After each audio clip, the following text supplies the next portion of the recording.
Welcome to today's lecture, which is going to be given by Dr. Paulo Savaget. This is part of Worcester's series of online academic lectures highlighting the research of our fellows. My name is Simon Cowan. I'm the fellow in economics at the college. So I'll just say a few words about the format before introducing Paulo. Paulo is going to talk for about 40 minutes and we'll then have 10 to 15 minutes for a Q&A session. Please put your questions in the Q&A tab at the bottom of the Zoom screen. The session will last for up to 1 hour, so we'll finish by 6 p.m. local time. The lecture is being recorded and it will be available on YouTube afterwards. So Paulo Savaget holds a joint appointment between the Department of Engineering Science and the Saïd Business School as an Associate Professor of Engineering, Engineering Entrepreneurship. And he's been a fellow of the college since 2021. He has a PhD from the University of Cambridge, where he was a Gates Scholar. His research covers the mechanics of entrepreneurship and innovation, often through a systems lens and with a special focus on sustainability challenges, such as poverty and climate change. He's the author of the award-winning book, The Four Workarounds, sitting on my desk in front of me now, which was published in March last year. The book's been recommended by the Financial Times last summer. It's one of the best business books to read, and it's received widespread coverage, including from the World Economic Forum and from many media outlets. The title of Paulo's talk is Workarounds for Complex Problems.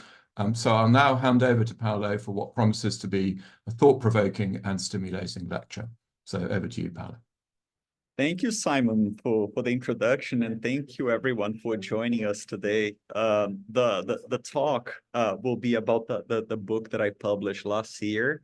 And please, let's make this interactive. If you feel like asking questions throughout the presentation, I already discussed with Simon and he will interrupt me if there's some questions that he would like to ask throughout. I'll tell you a little bit, not only about some of the core insights in the book, but I'm also going to walk you through a little bit this research journey and some of the most exciting findings I came up with as I did this research. I conducted this research for over 10 years. But before I dive into some of the core findings, I want to tell you a case that I worked with in Zambia. And I sometimes start with this emoji that is one of my favorite emojis. Because it's a case of diarrhea. Diarrhea is one of the biggest killers of children under the age of 5 in many countries in Africa. It's a very challenging problem to address for many reasons. So, for example, there's sometimes very poor infrastructure, poor logistics, preventing medicines from being found. Even when the medicine is, the medicine is relatively cheap, it's over the counter, there's no overdosage, but still you cannot really find this medicine in remote regions. Even though populations living in extreme poverty could potentially afford this medicine, they cannot be found. And the many obstacles preventing those medicines from reaching remote regions, for example, in Zambia, the country where I worked. And one of these, the challenges do not only include poor funding and the fact that it's a low-income country, but there are many other systemic obstacles related to infrastructure that are very challenging and that reinforce this problem and keep it so persistent. So one of the intervention that I worked with was from this organization that realized that you don't find these life-saving medicines in remote regions, but you find Coca-Cola everywhere. So they started to literally piggyback on Coca-Cola's distribution channel, because if Coca-Cola is already widely available, why can't we take a free ride with these Coca-Cola bottles to make medicines available in these regions alongside the bottles? You see that the workaround that they came up with was ingenious. They created this package that fits between bottles in a Coca-Cola crate. And with that, they could make the medicine available everywhere. in many districts that where Coca-Cola can also be found. So this intervention was extremely successful. It started with this idea of taking a literal ride with Coca-Cola, and then they realized that they could tap into the entire value chains of fast-moving consumer goods to make this medicine available. So it's not only Coca-Cola, but you find things like sugar, cooking oil.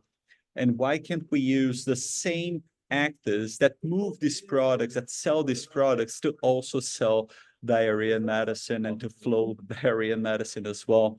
And after about 5 years of intervention with this workaround that did not improve infrastructure, did not improve logistics, these very tough challenges were still there. They worked around these challenges by tapping into what worked so well, and in that case was the success and the virtues of fast-moving consumer goods being so widely available. And after doing that for about 5 years, the intervention improved the uptake of the medicine from less than 1% to more than 50%. And this was an extremely cheap intervention.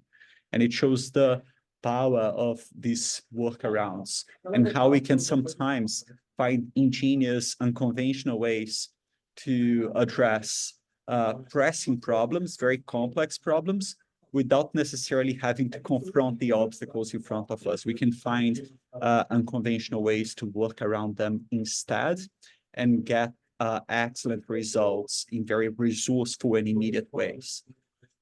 This is one of the cases that I worked with, but I actually started the research before studying that case and studying many dozens of cases. I actually started this research with computer hackers. As Simon said, I work on systems change. I'm very interested in how we can make change in complex systems to address pressing sustainability problems. And before actually becoming an academic, I worked as a sustainability consultant for some years, and I became puzzled that my reports were all coming up with similar recommendations, like the organizations needed more alignment, more collaboration, more coordination. Things are not necessarily wrong, but they were generic and not being very supportive in providing active guidance. But also I realized that I was not seeing more immediate ways of approaching systems change or more resourceful ways. I was always looking to the perspective of coordinating multiple different actors in different places and so on, instead of looking at systems change that can be done here and now with the resources that are widely available. And in that case, I started, that was what made me curious to study computer hackers. And then I actually started working with computer hackers that because I knew very little about them at the time, but they seem to make change so quickly, so resourcefully in complex systems, and including like computer systems are very complex, and these systems were designed to keep them out, right? So it's even harder sometimes for computer hackers, and they find very ingenious ways to make change like this. So I started studying them, and I found out many interesting things from these engagements. One thing is that they don't refer to hacking. They don't use the terminology of hacking to describe only computer hacks. They would, for example, point at cases in the financial sector or in education, healthcare, as if they were hacks as well. So hacking is much more an approach than the system in which they are hacking. You can hack pretty much any system. They also emphasize primarily stories, cases from organizations that I call scrappy, because they were very resourceful. They didn't necessarily rely on the conventional ways of getting things done. They had to make do with resources in very unconventional ways. And they work around all sorts of very complex. Oh, sorry, there's a background noise. I'll try to find another place. Just 1 minute.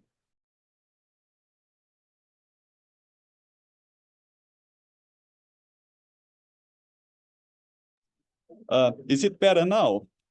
I'm sorry,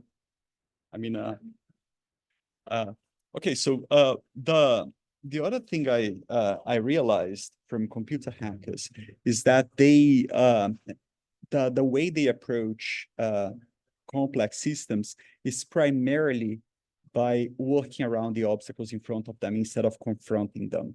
But I learned from computer hackers that workaround is at the very, very core of what they do. It's like with Trojan horses, phishing emails, they don't confront the cybersecurity obstacles in front of them. They find ingenious ways to work around instead. And because of my work with computer hackers, they started indicating cases of hacks, as they called, and I call them workarounds, in many, many, many different contexts, many different systems. And after working with many cases, I did what we researchers do. We find patterns across them, and I identified that there are four approaches to work around complex obstacles. The first one is the one that I call the piggyback. And it's not going to be a big surprise to anyone here that the first case I introduced, the one piggybacking on Coca-Cola's distribution channel to address a problem in global health, is a case of a piggyback. And the idea here is that you capitalize on these pre-existing systems, things that already exist, but are not necessarily the ways that we approach the problems. And I'm going to give you some other examples here. Some of you, if there's anyone here in the room who's from Kenya, from Tanzania, or from any other country, for example, in East or West Africa, you probably know mobile money. And the story of M-Pesa is also brilliant. It started from the recognition that most people in Kenya did not have access to bank accounts. Bank accounts were extremely expensive, and improving access to bank accounts is very costly because it's a very regulated sector. It requires huge investments. You have to build big infrastructure, financial infrastructure, banks like physical banks, right, with ATMs and so on. And this can be pretty costly. And at the time in Kenya, less than 10% of the population had access to bank accounts. So this organization that is Vodafone with the local organization in Kenya that is partly owned by Vodafone, they came up with this brilliant idea of using the telecom system that was already in place to provide financial services. And how does that work? You have your phone, and most people in low-income countries now have access to mobile phones. Actually, more people have access to mobile phones than toilets in the world.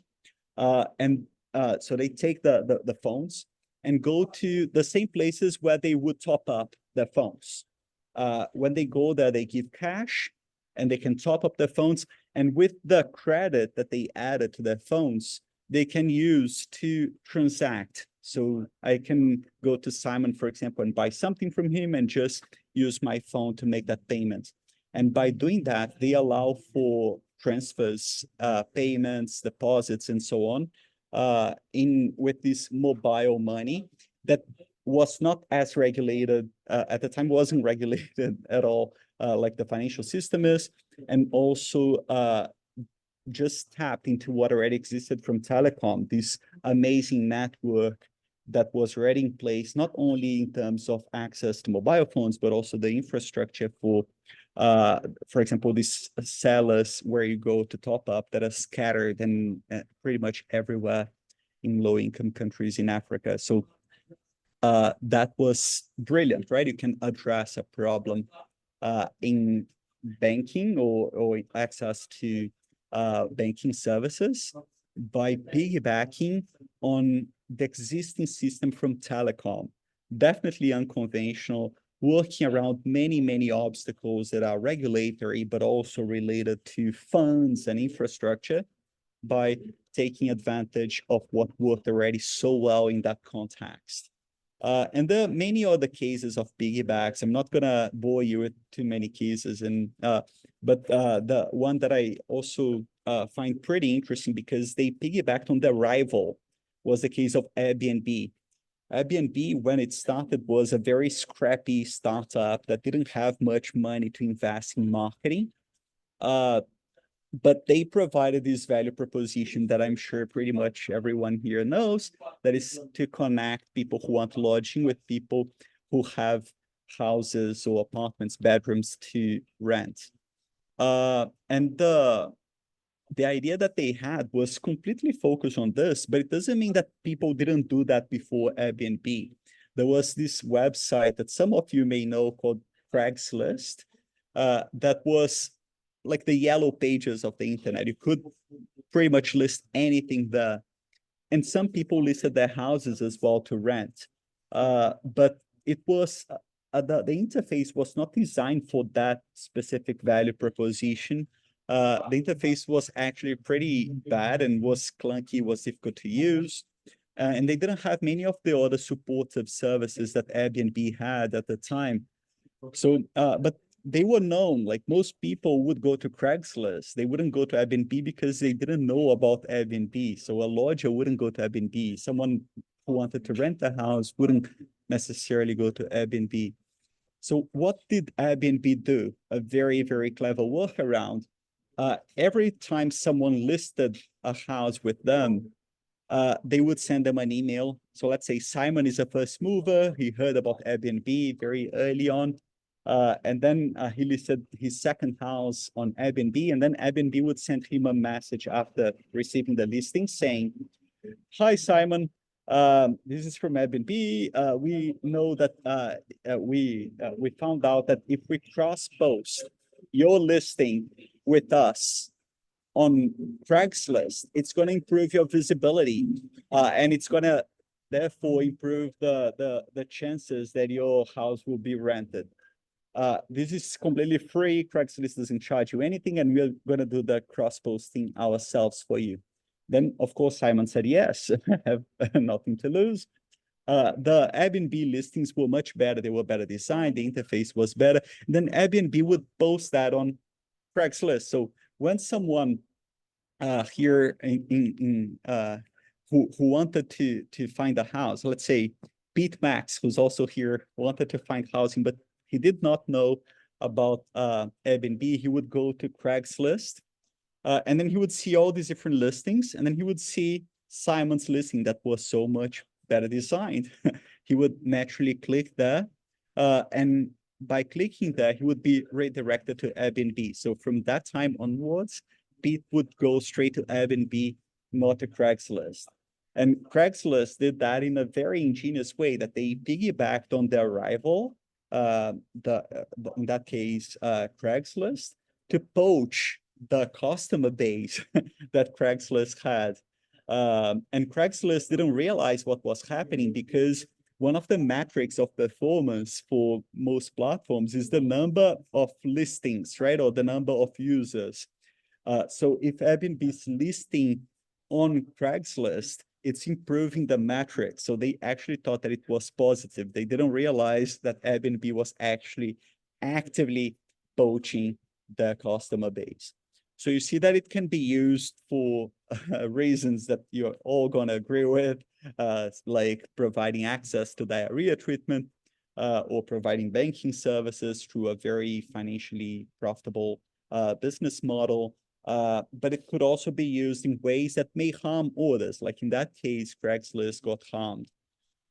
And the essence of this workaround that I call the piggyback is that the emphasis is on using different systems or finding different relationships that have not yet been explored to work around a tough obstacle in front of you, whether that's poor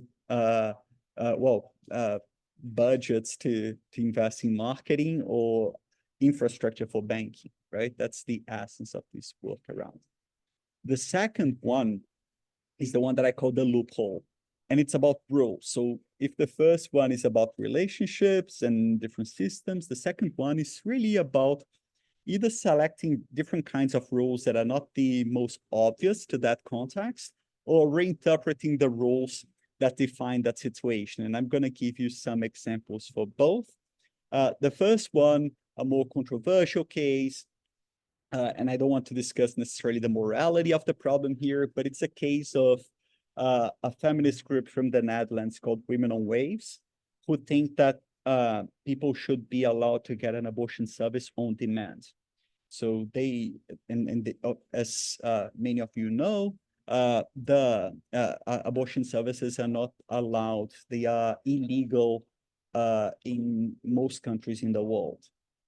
So, for example, if a woman wants to get an abortion service in the UK, she can legally within some parameters, but in Poland, she could not. It's where the woman, the person resides, right? That's the essence. So what this organization did, the workaround to work around these restrictive abortion legislations, was that they take this boat from the Netherlands. You can see the flag at the back of the boat. And they sail to places where abortion is illegal. So let's say they go to Poland, and then women who want to have an abortion service go on board and they sail to international waters, which is operationally very doable. It's very close to the shore. And then in international waters, the legislation that applies is the one from the Netherlands. So they can provide a safe and legal abortion service to those women and then bring them back to the countries where they came from. In that way, they're not transgressing any rules. They don't risk going to jail because they are not really doing anything against the law. They are using the law from the Netherlands instead of the law from Poland for their own benefit. And this organization has scaled massively in terms of service provision, not only with the boat, but also, for example, sending abortive pills that are off-label. So these pills were originally designed for ulcers, but they are very, very safe for abortion services within the first 3 months of pregnancy. And they send that to women residing many places around the world with the prescription from a Dutch doctor without saying that it's for an abortion service and sent by post. And they also found many other loopholes in legislations of different places. Like now, for example, I'm in Brazil. Brazil is a restrictive country, doesn't allow women to have an abortion service on demand. The exception is one of the few exceptions is in the case of rape. So they inform women that if they say that they were raped, they could get an abortion service in a public facility. And in that case, they do not have to file any police report as well, because it's not lawful to force anyone to file a police report. So the many loopholes that they use, whether you agree with them or not, what I'm trying to show here is this way of working around complex obstacles like a law that is so difficult to change by working around them instead with this approach that I call loophole. The case here that I described is that you choose a different set of rules. Instead of choosing the rules from Poland, you choose the rules from the Netherlands. The case of Uber is a bit different because when Uber started, they used many loopholes as well that were more related to the ambiguity of the regulative systems in the places where they started operating. Instead of saying that Uber is a kind of a taxi, but through a platform, they said that it was sharing economy and people were giving rides and being paid for these rides. And they said that these technologies, the digital technologies, were so new that they hadn't yet been regulated. So they leveraged this ambiguity in their regulations. And the strategy was actually pretty clever. Uber didn't profit much in the beginning because they were very focused on using funds from investors and the revenues they were making to grow and scale Uber very quickly, because they knew that the likelihood of them being out-regulated was very high. They grew so fast in a way that once regulators actually tried to ban Uber, they mobilized the many drivers. Since the platform had grown so much, there were already many drivers, there were already many users who loved Uber and protested actively against the regulators. And the case of New York, for example, is an interesting one, where they said that Uber should have been out-regulated, but it was already too big to ban. So that strategy, you see what they have done, they worked around by leveraging the ambiguity of rules, of regulations. All of them very focused on rules, whether it's about the ambiguity or the specific performance of the rules, or whether you choose different sets of rules that are not necessarily the most obviously applicable to your context. The third one, I don't know whether I'm keeping myself on time or not, but Simon, please let me know because I tend to talk a lot. The third one is the one that I call the next best. And it's about repurposing or recombining resources that are widely available.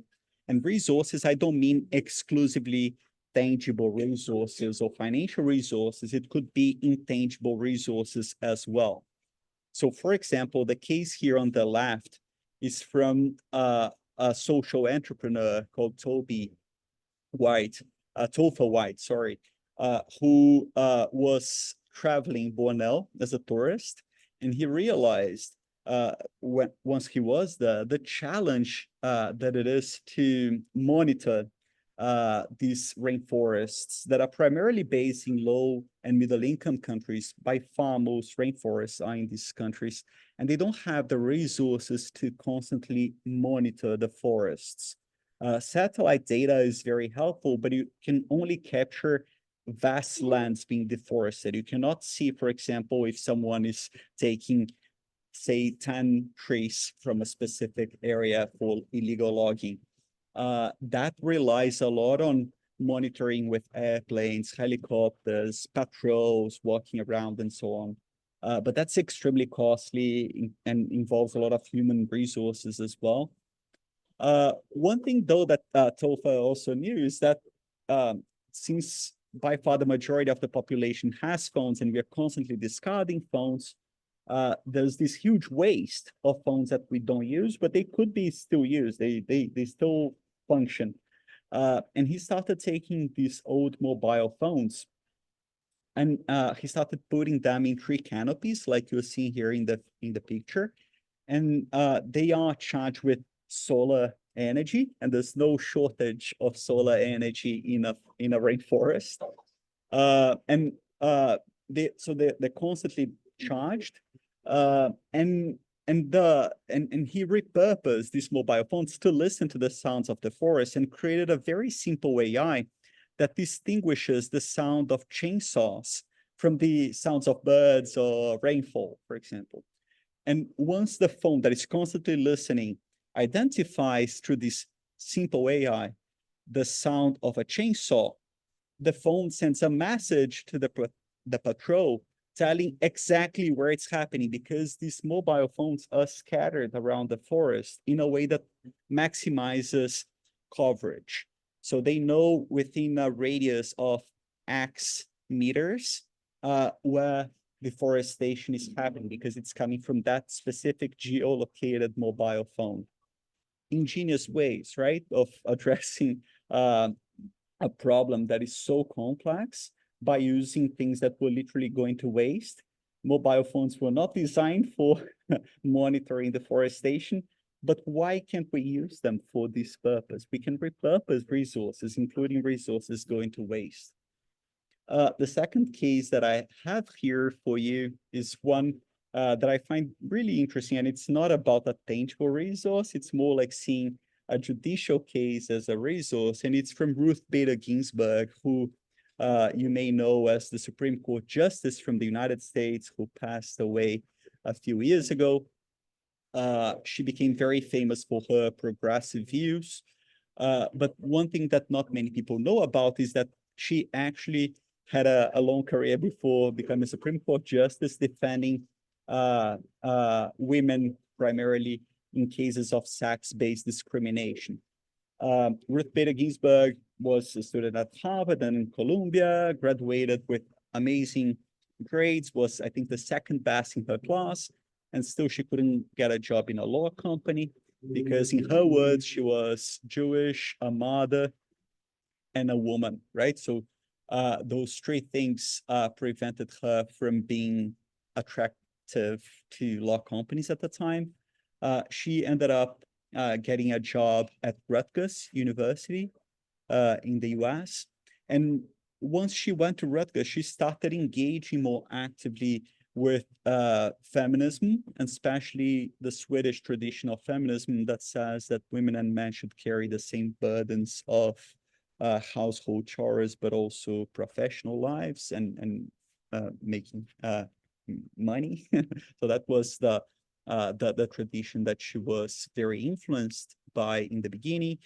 And she had come across, because of activities, extracurricular activities through the university, she wasn't only teaching, but she also engaged with some cases in which women had been discriminated for their sex.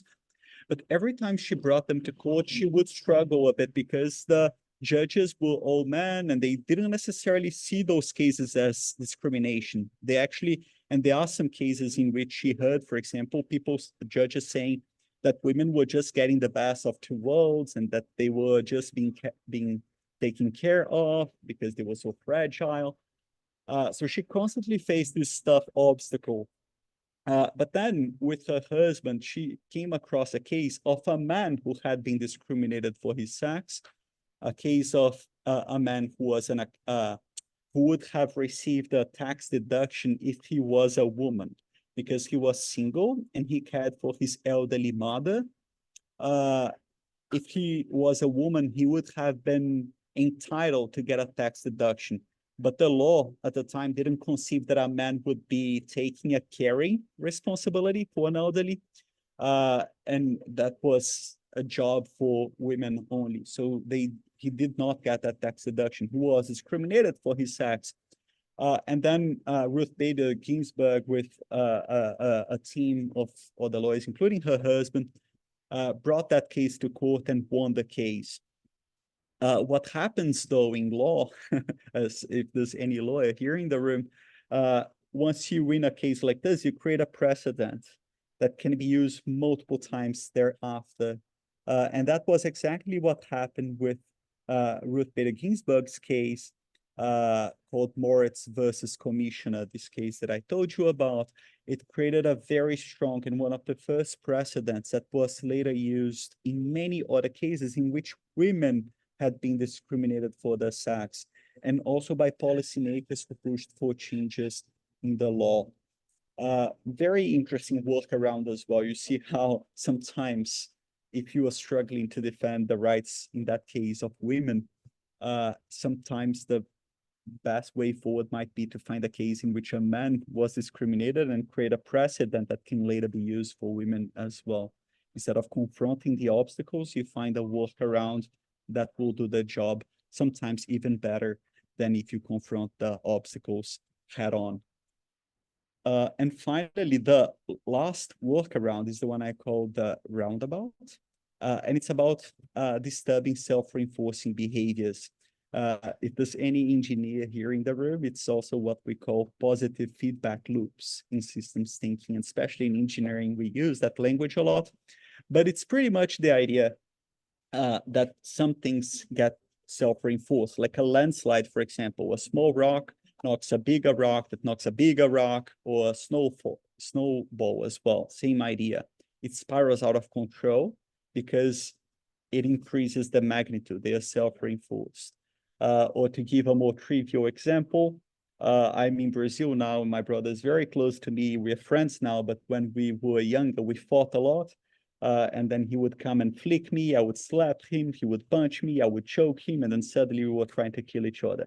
Another case of self-reinforcing behavior, a very trivial one, but you get the idea of what it means and how it happens very often in our lives. In every system, or in many systems, complex systems, you're going to see that happening, whether it's the human body, thus some self-reinforcing behaviors, or very complex social and technological systems, we see that happening as well. And let me give you a more trivial case and then a corporate case to show the potential of this workaround. The one on the left is one that I observed doing field work in India, a case that I found extremely puzzling because I was walking Delhi and I realized that some walls get very dirty because public urination is so normalized, and also spitting tobacco. So some walls, you see a lot of men urinating there. it's not only lack of access to toilets or sanitation. It's actually a very gendered problem as well, because you don't see a lot of women in urban spaces urinating in public spaces, right? You see only men doing that. And even some efforts of building public toilets, so in other words, addressing the perceived obstacle, right, of the problem, were not necessarily as successful as people thought. Again, for the same reason, it's a very normalized behavior. The more people do that, the more men urinating in public spaces, the more other men will think that it's normal, and then it becomes completely normalized. And in fact, when I spoke with police officers and asked about the problem, they said, this is India, this is never gonna change. Or they would say something like, oh, men always do that, there's no way to tackle that in India. So they felt that it was almost inevitable because it was so self-reinforcing and had become so normalized. So the workaround and I don't know who was the brilliant person who came up with this workaround in the first place, but you see that very often in urban places in India. They started putting tiles of Hindu gods on walls facing the street. Why? Because in a country where the majority of the population is Hindu, it would be blasphemy, pure heresy to drench a god in urine, right? And no one would do that.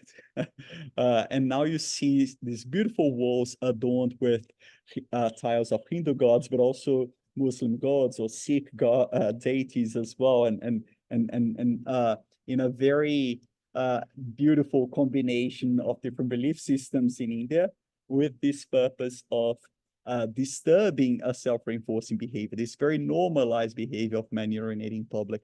And what happens? They're not solving the problem necessarily. Men will still urinate in public spaces, right? But they cross the street and they're not going to drench your wall with urine. So it also shows cases of workarounds that can be very, very small, not necessarily addressing a systemic problem or solving a complex problem, but it's good enough if it's your wall and it's getting drenched with urine. And the second case here, a very different one, but also a very self-reinforcing behavior, very normalized. And it's a case of a corporate culture that was becoming very rigid. It had grown a lot. It was the case of HP. You probably have already had gadgets from HP, Hewlett Packard.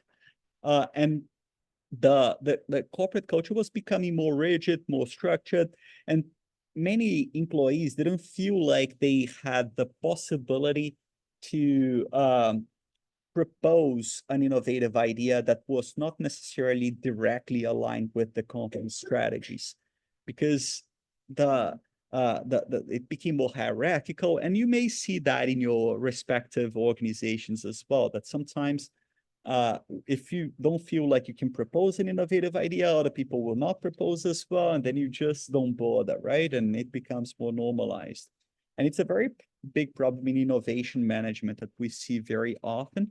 These situations in which the corporate culture becomes very rigid and prevents innovative ideas to be proposed and pursued by employees.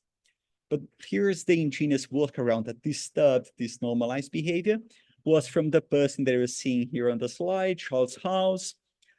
He was a very deviant employee, and he knew that his idea, the idea he had at the time, was so early stage. What we call in innovation management, we say that these ideas are hopeful monstrosities because they bring hope, but they're so monstrous in the early stages. They're clunky, they don't work that well. You don't know what's going to be the final design or the final shape. You don't know if it's going to work or not. So it brings many uncertainties as well. And he had this early stage idea. He knew that the P of HP, Packard, would veto his idea. So instead of telling him about his idea, he went underground and used company's resources and his own time working at the company to invest in his personal project without telling others. It's what we call bootlegging in innovation management.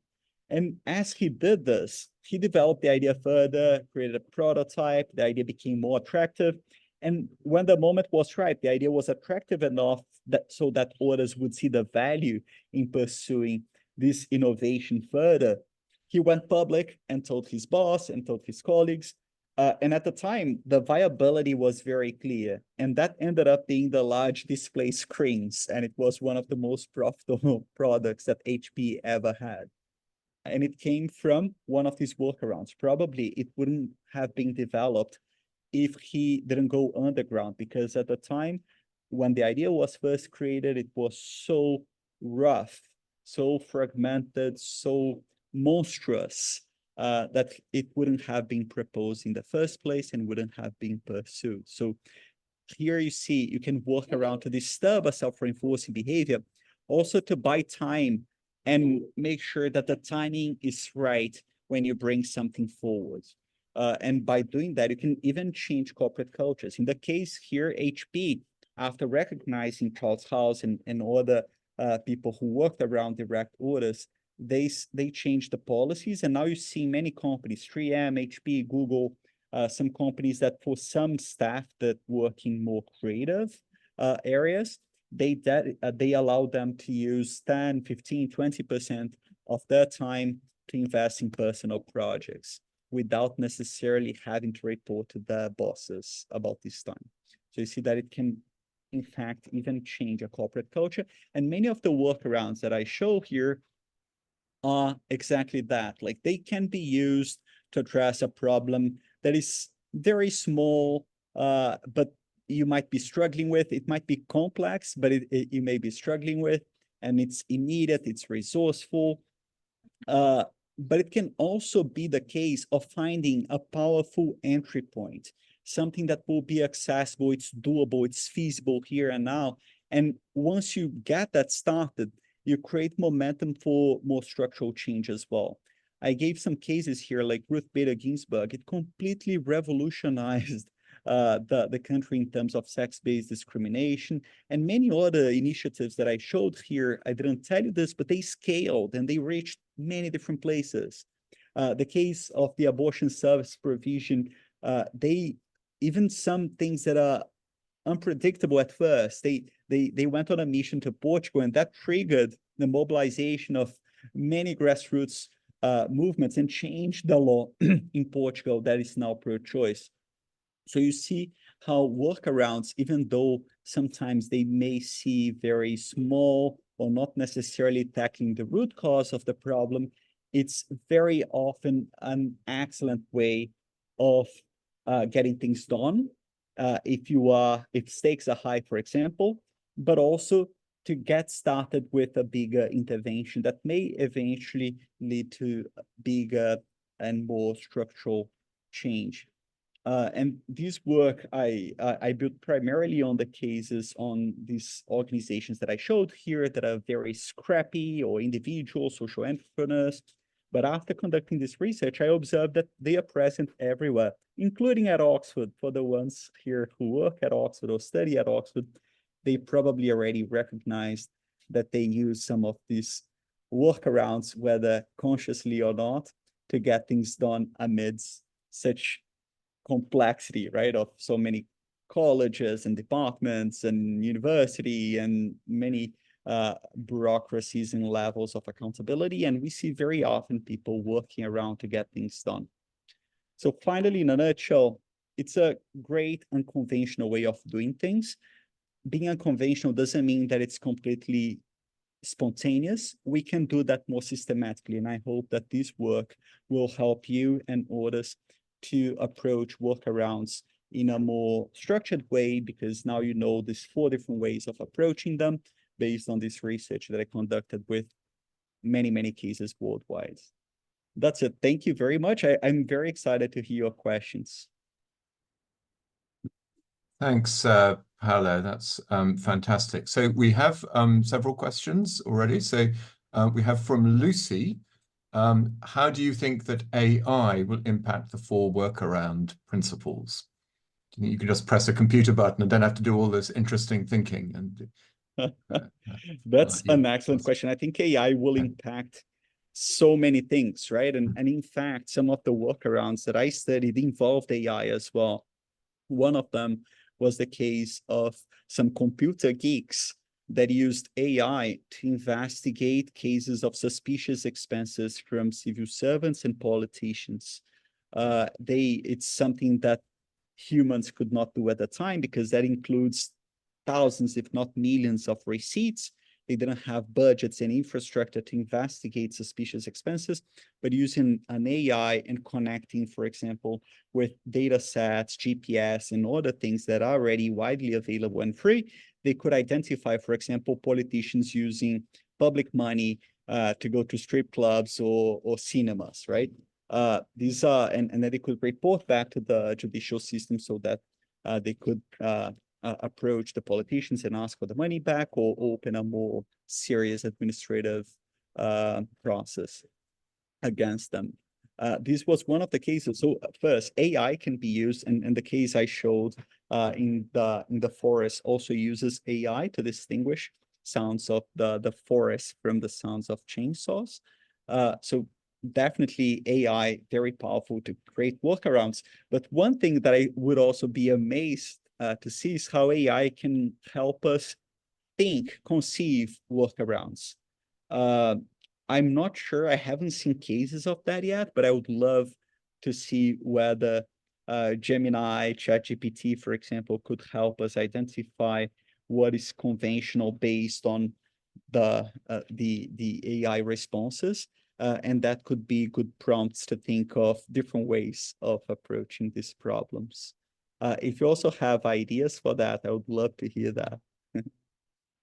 Okay, great, thank you. And we have a question from Ben Norman, although it's slightly superseded by your discussion of the HP example, but he's still interested in your general thoughts. So he says that many of your examples seem to involve agile organizations such as startups. And then he asks, have you come across any examples of workarounds as applied by larger established organizations? If you can know about now. But do you have any advice for how to make even such large, i.e. relatively hierarchical or bureaucratic organizations more scrappy?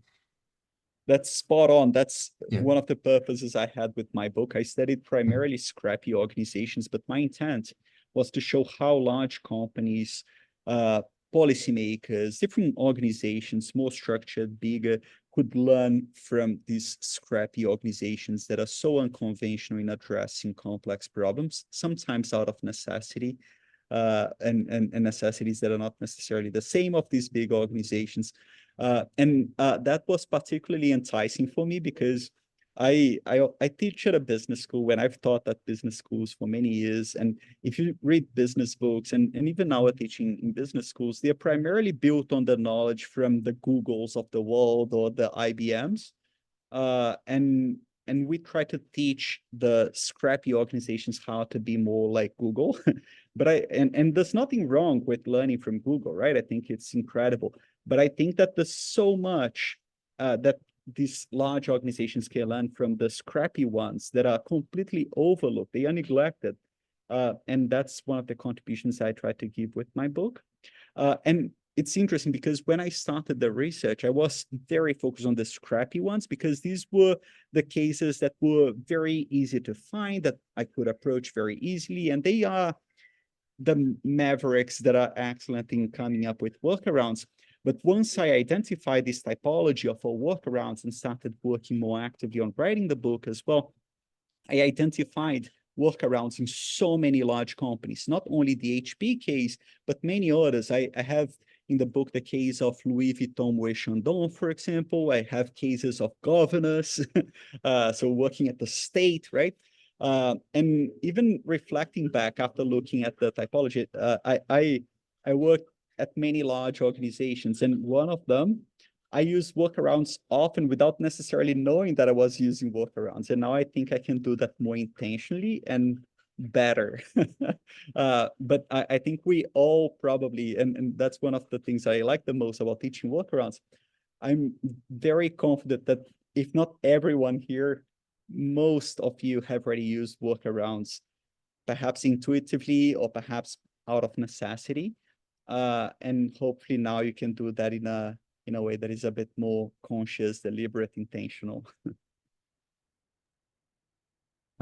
Can I just ask, kind of from the chair, Paolo, your Women on Waves example, it does seem to me it kind of has, I think you mentioned it was kind of scaled up, but that was really via the pill becoming available. But the actual kind of, taking women into international waters, presumably one at a time, it's in quite a small boat and quite a small clinic or whatever it was on the boat. It seems that it can't really have much effect.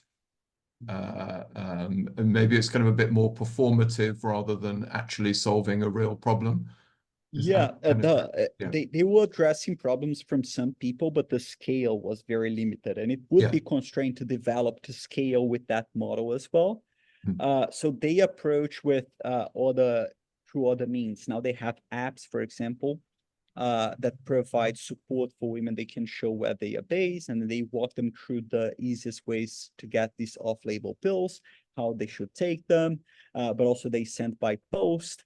They provide more customized support via call centers. So they scaled from this very, I told you how like workarounds can scale in it's not necessarily the same intervention. You can find different workarounds as well to diversify and improve your scale. But one thing that I also want to highlight is that the boats do not provide abortion services to a lot of women, but they are incredible in promoting attention like they have been covered by the New York Times, right? And many outlets. And that was one of the reasons why it stirred up movements in Portugal that and triggered this change to change the legislation from anti-choice to pro-choice. So sometimes with workarounds, as with other strategies we may pursue, we don't know necessarily what the outcome will be. Sometimes we think that it's going to be something very small. Sometimes it may, for many reasons, whether because you are intentionally scaling that with things that you didn't know from the outset, or because of the influences you have on others, which was the case of Women on Waves in Portugal, that led to the legislation change. Okay, thanks. Just to remind everybody that we're taking questions via the questions and answers tab on the bottom. There's probably time for one more to be typed in if anybody wants to at this point. But can I just ask, Paulo, while people are perhaps thinking about questions, you have the definite article in the title. It's the 4 workarounds. Do we know that these are the only workarounds? Is it possible that there are other ones? I promise I'm not going to write a sequel, the 5th workaround that I didn't know about. Yeah, okay. But I studied more than 100 cases, and they all fit the typology. Sometimes they combine elements from different typologies, so they may start with one and then go to another. I see that very often, for example, with cases that they may start with a loophole and then they go to a piggyback. So that happens. But overall, I think the typology works really well, and that's why it wasn't my idea. My title was a bit different, but then my editor said it should be the 4 workarounds because it explains really well these 4 different approaches through which you can work around complex obstacles. Great. Okay, thank you. I think we will wrap things up there, if that's okay, just a little bit before 6 o'clock local time, slightly different time in Brazil. So just to say thank you very much to everybody for attending this. Just to remind you that it'll be available on YouTube afterwards as well for a more permanent record of this. And thanks very much to Paulo as well for giving us these fascinating insights, but based also on kind of very deep and extensive research as well, which I think really showcases the research method fantastically. Thank you, Simon, and thanks everyone for joining. I really appreciate that. And if you have any follow-ups, please do reach out. You're going to find my email and like also social media. But I would love to hear if anyone has any ideas of workarounds, or if you come up with workarounds inspired by what you've learned today. I would really appreciate if you share that with me. Thank you. Great. So thank you, Paulo. So just to say that this is the last of these online academic lectures this academic year, but we will be starting up again come the Michaelmas term. So from round about October also, we hope to have another program in place of these lectures. So thank you very much to everybody, and thank you to the organisers here in Worcester as well, and thank you to Paulo. So I'll sign off now. Thank you. Thank you.